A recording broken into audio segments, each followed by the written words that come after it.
Sounding pretty dope, right? Next thing I did was I added this hi-hat.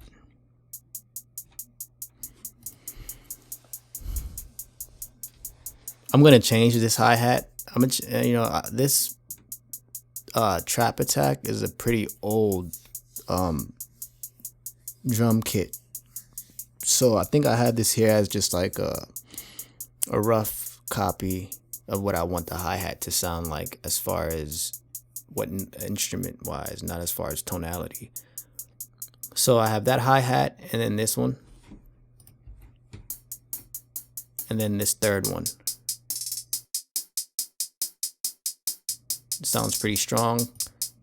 I like this because it's using those old drum kits that Motown would use.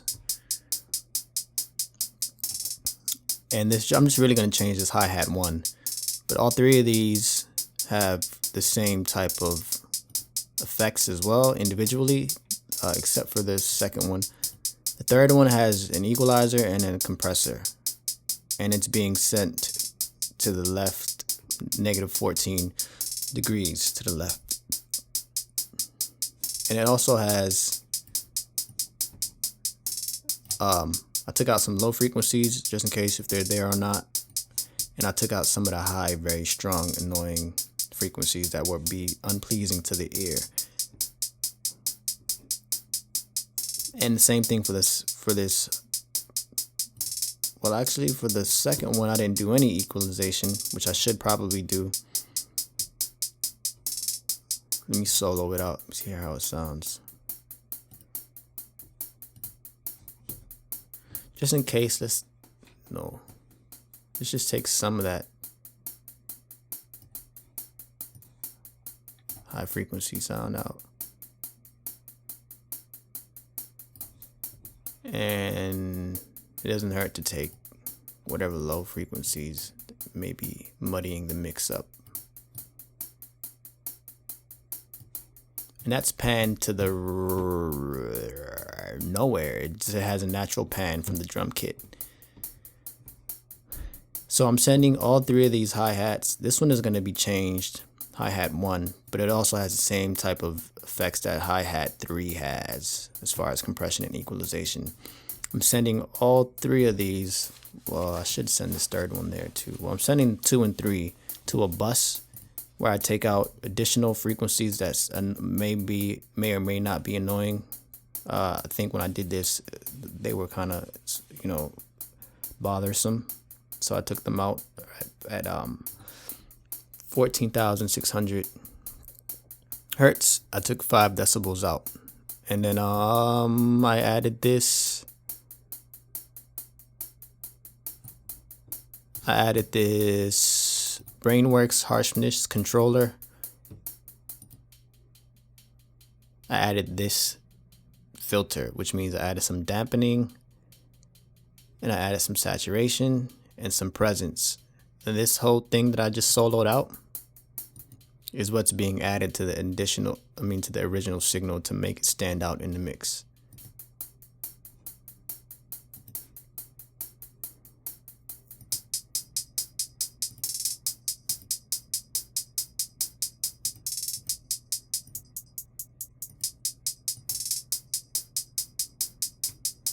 So as you can hear, they're being panned across the stereo field to kind of separate themselves from each other. And then when you play it with the rest of the instruments, oops, did not want to play that 808. Good.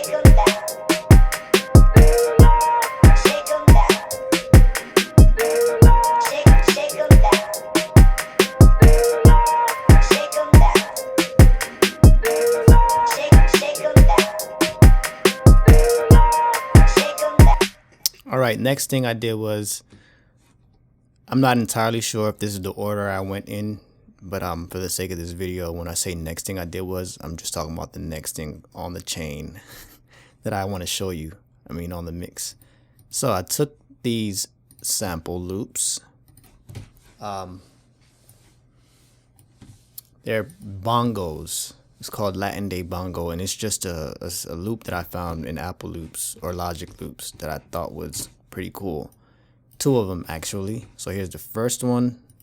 I'm gonna let you hear it dry with nothing on it. What the fuck?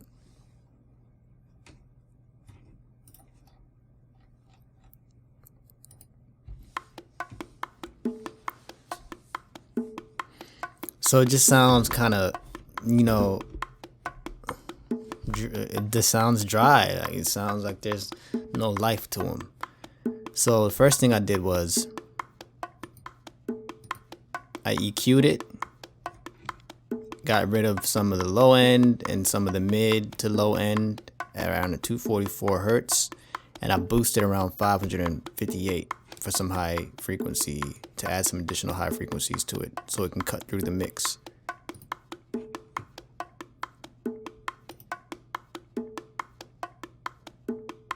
Usually you don't want to boost first, but since it really sounded lifeless, I just wanted to boost right there. And then I went ahead and compressed it with default compressor by Logic.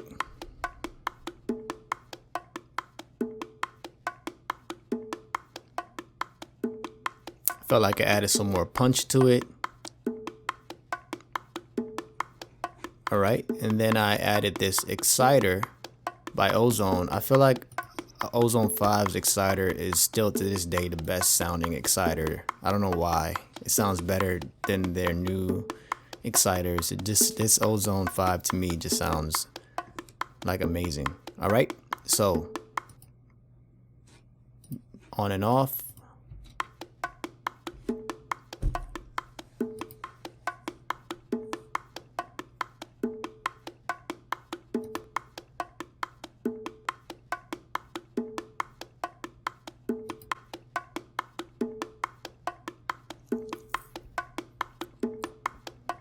So it just sounds more crisper and overall sounds better.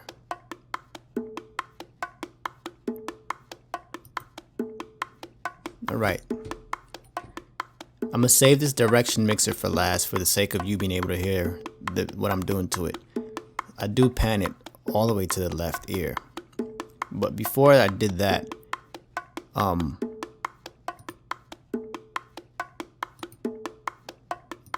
yeah, so before I do that, I bust it for parallel compression. I just feel like it adds more body. And what I do with this parallel compressor is I compress the signal very, very hard. So that's like it's a constant stream of the original signal, and then I just blend that back in with it. Just with it off. And this is with it on.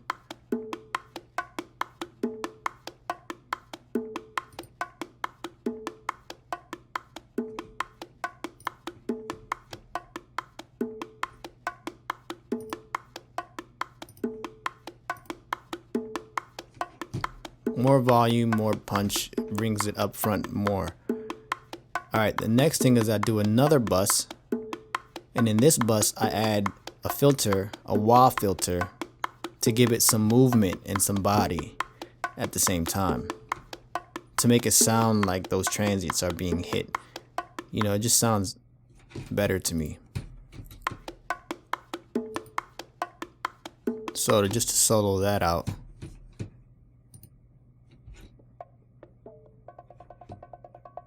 oh no.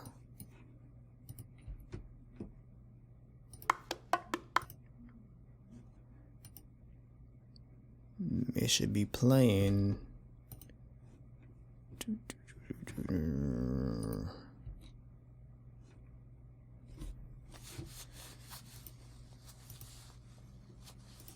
I don't have it turned on, sorry. So yeah.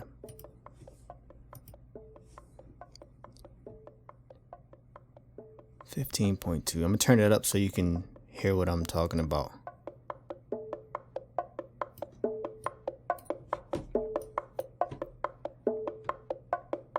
Turn it off.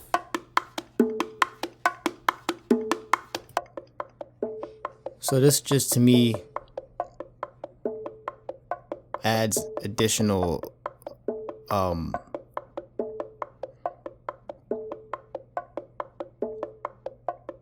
it adds additional body to it, and it makes it play it with it on.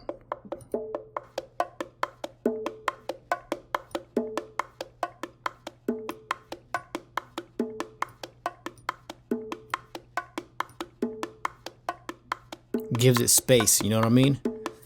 Makes it feel like it's a bit layered a little bit. Alright, so then I sent that into that whole thing, that whole chain, to Stereo Savage, which is, you know what that is by now. Widened it out a little bit.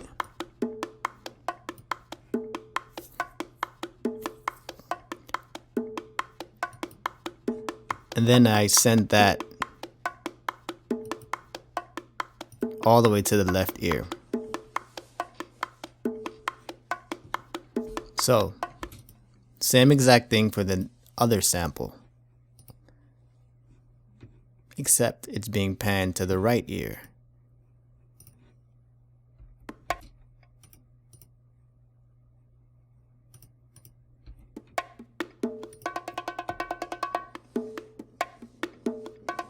And it's a different sample as far as the pattern that's being played.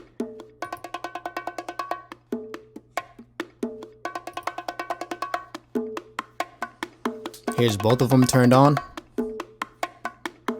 both being passed through the Stereo Savage plugin.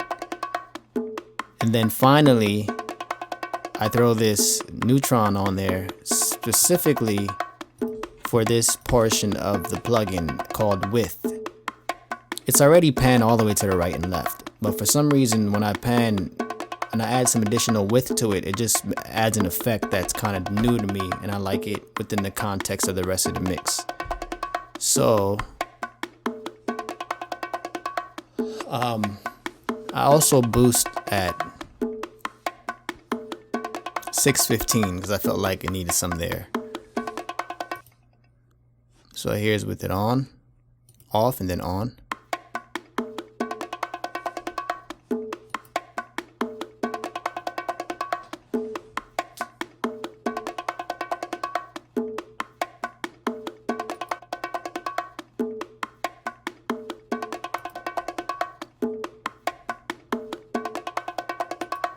I might even go ahead and add, what should I add? Let's try oxide tape from Universal Audio.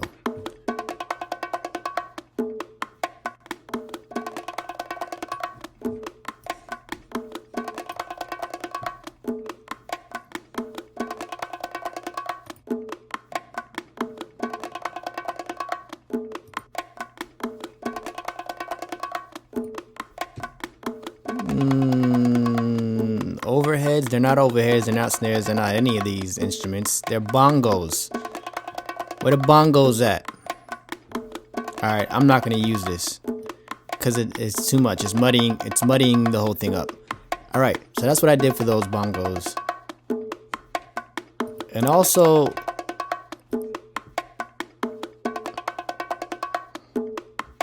I do this sometimes. I would mix into a compressor, and I'm mixing into this API for this session. All right. So now with everything so far,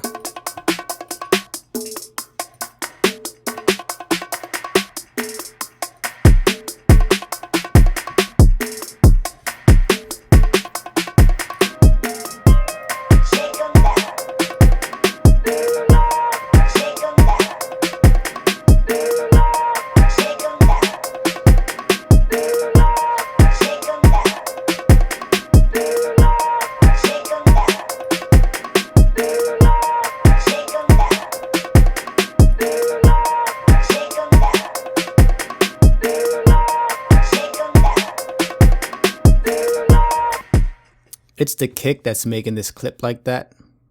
But it's really not. I mean, no, I know it says it's in the red, but there's a way for you to manage that and still be able to get the kick to sound as loud as you want without it actually clipping. And I'm gonna put, you know, a limiter and stuff like that on there.